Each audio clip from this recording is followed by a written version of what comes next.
If you guys are in need of any grinding services, hit up my guy Rose NBA on Twitter. From domination to getting you guys a 95 plus overall hidden gem, he does it all. What's up, y'all? It's Ty. In this video today, we're going to be going over ranking our top 10 power forwards in NBA 2K25 MyTEAM. Now, power forwards, it's tough because it's kind of the hybrid, the mix between small forwards and centers. I don't like including people on multiple lists, so I'm going to try not to.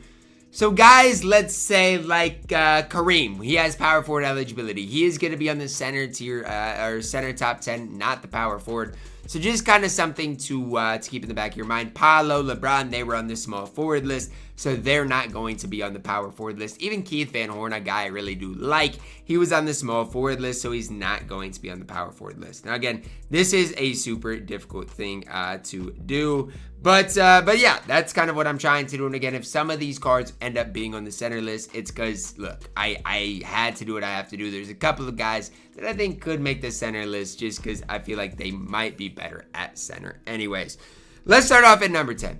A guy I have to include, but I really don't like, is Pink Diamond Zion Williamson. Now, did y'all see, hold on, sorry, did you see Zion's stat line last night? If you missed it, I'll talk about it for you guys. Zion Williamson last night against the Warriors without Steph Curry beat the Pelicans twice, and I don't want to hear the excuses about the injuries the Pelicans got. That is sad. Zion was 5 of 20 last night. Think about the way Zion plays. He was 5 of 20. Anyways, 6'6", 6'10 wingspan. He's undersized. I don't like his release. Yes, attacking the rim, he's going to be a beast. His defensive badges actually are pretty good. But I just think that the cons outweigh the pros with this card. I don't think defensively he's good enough to really gas. Offensively, yes, he's going to be fine attacking the rim. But I'm going to be honest. Is that worth it over having a guy that's going to, knock down shots consistently with a good release? I don't know. To me, this Zion Williamson is not what I personally want out of a power forward. Now, if you want a guy like this Zion, again, use Zion. I have no issues if you want to run Zion Williamson for your specific squad. It just comes down for me and what I'm looking for at the power forward position. I just don't know if Zion Williamson is exactly that. Proof and point right here. This card is a card I like more than Zion. It is Kenyan Martin coming in at my number 9. Now, why? It all goes back to his defense. Look at Kenyan's defense, okay? He's 6'9", 3 inches taller, better defensive stats. Defensive badges aren't quite as good as Zion, but I think as far as an overall card, I do prefer him. Now, I will say this. When I have used Kenyan Martin, I actually picked this card up a while ago, used him on my squad. The honorable mention to Purvis Ellison, okay? He doesn't make the top 10. Honorable mention to him. I love him. But when I used Kenyan Martin, I didn't love his release. And that was kind of the big holdback with me and Kenyan Martin. I didn't green consistently with the card. It was definitely a little bit of I don't even want to say, it was just kind of a little bit of a letdown. The fact that I couldn't green consistently with Kenyan Martin. So for me, this card is going to go into this number 9 spot. Offensively, leaves a lot to be desired, but in the defense side of the court, very, very, very solid. Especially if you give him on-ball menace. That's the one thing. He doesn't come with on-ball menace, which definitely hurts the card a little bit. Coming up next, we do got Draymond Green. The guy that boxed Zion Williamson last night. Anyway, 6'6", 7'1" wingspan. Hot spot from the top of the key. He was knocked down last night as well. 84 3-ball, 85 speed. But look at his defense. And his defense compared to Zion's defense is the big reason he's higher. Now, yeah, Zion offensively gives you a little bit more. Going to attack the rim, be a little bit better. But Draymond, as far as a 3-and-D power forward, still can play.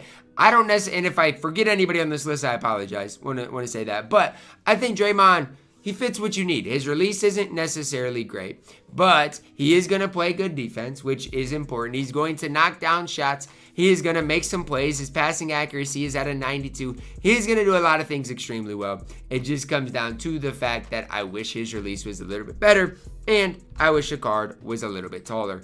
Derek Coleman coming in at my number 7. I feel like when Derek Coleman came out, the card was super gassed up.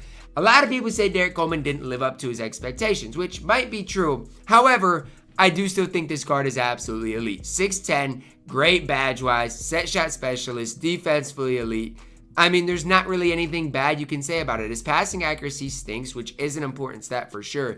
But everything else about the card is fantastic. Going to rebound the ball well, going to play good defense, going to knock down open shots pretty consistently.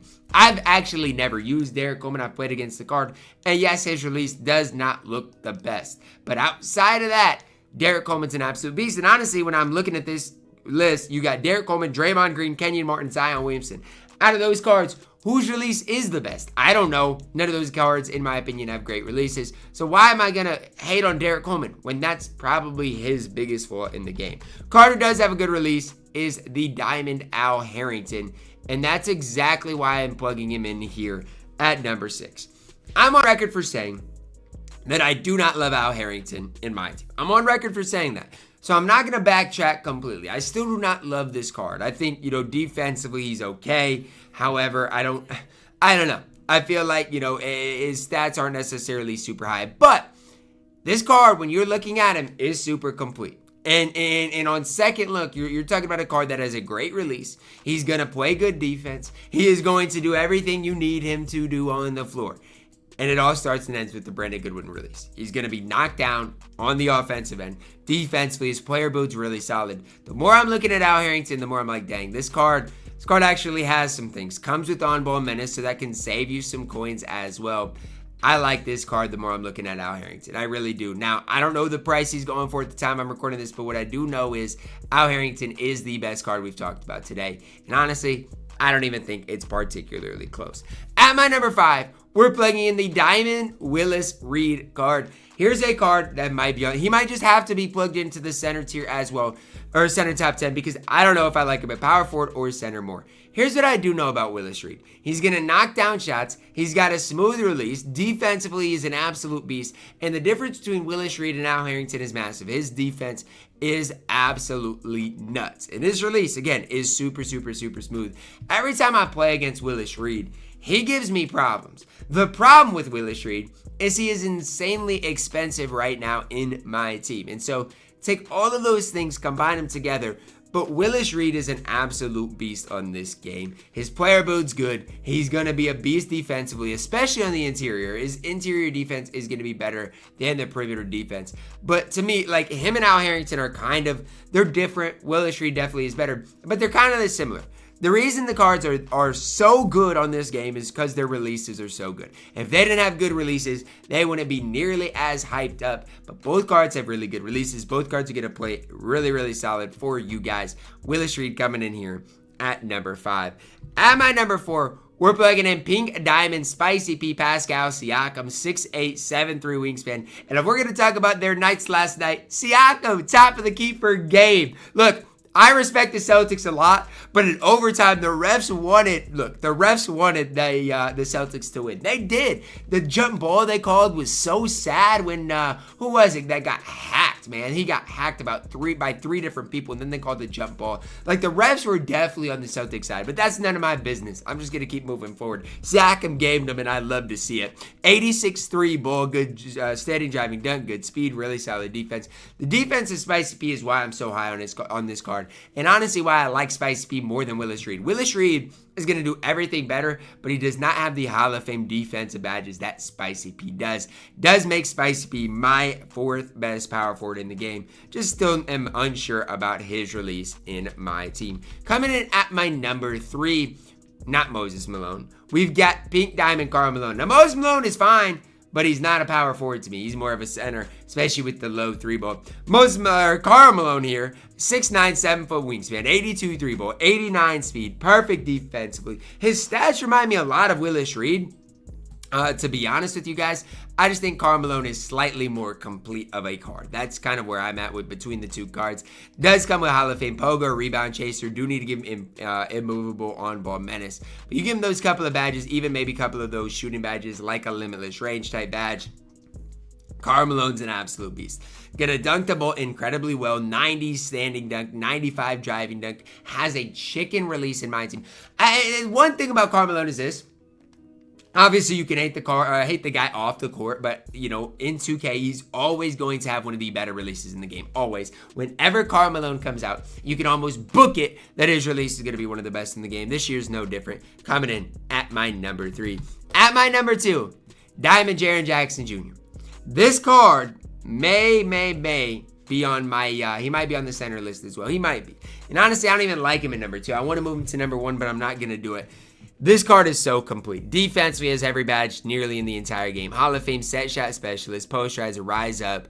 I mean, what do you want me to say? The one thing I will say about Jiren is I've still got to figure out how to consistently green with the card. I can green sometimes, but it's not like knocked down. Where he's an 88 3 ball, I should never miss with the card. And there's times like I do miss. And that's the problem right now with Jiren. But defensively does it all. Offensively, absolutely incredible. There's really no flaws with Jiren. I do think I like him more at center than power forward, as I am looking at the card. But in my opinion, the second best power forward, if that's where you want to run him. I just can't put him over Giannis. I simply can't do it. I want to put Jiren over Giannis. I just can't do it. I don't know why. I don't know how. I think it's because of the way Giannis can handle the ball. But whenever I play against Giannis, he gives me more trouble than when I play against Jiren. And so because of that, I've got to put Giannis here at number 1. Obviously, attacking the rim going to be better than Jiren. Defensively, the cards are basically the same. It just comes down to, do you want a guy that can go get you a bucket, go attack the rim, or do you want a guy that's going to be a better spot-up guy? One thing with Giannis, though, it says 67 3-ball. Whenever I play against this card, he never misses. So keep that in the back of your minds. I do still think Giannis is slightly better than Jiren, but I think it's by such a slight margin. And it just comes down to he can handle the ball better, he can make plays better, and he can dunk the ball better than Jiren Jackson Jr.